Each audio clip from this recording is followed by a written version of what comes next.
হাই friends, আজি মই আটাৰ পিঠা কেনেদৰে বনাওঁ তাৰ এটা ৰেচিপি লৈ আনিছোঁ। আটাত প্ৰথমতে নিজৰ আন্দাজ অনুসৰি নিমখ মিলাই লৈছোঁ। ইয়াৰ পাছত কুটি লোৱা পিঁয়াজ মিলাইছোঁ।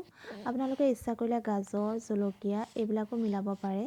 ইয়াৰ পাছত মই দুটা ডিম ভাঙি লৈছোঁ। ডিমটো অপশ্যনেল হয়, আপোনালোকে দিবও পাৰে নিদিবও পাৰে।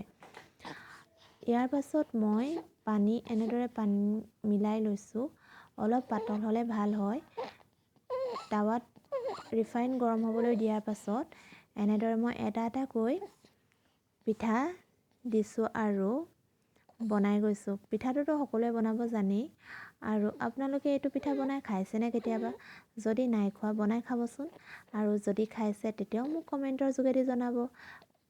যদি নাই খোৱা তেতিয়াহ'লে এবাৰ বনাই খাই মোক কমেণ্টৰ যোগেদি জনাবচোন কেনেকুৱা লাগিলে। কেতিয়াবা মই এনেকৈ পাল মাৰি বনাওঁ, কাৰণ সদায়তো মোৰ ৰুটি বনাবলৈ মন নাযায়। কেতিয়াবা সেইটো কাৰণে এনেদৰে পাল মাৰিও থৈ দিওঁ। আৰু শেষত মই অলপ চচ দি চাহৰ লগত এই পিঠাটো খাইছিলোঁ।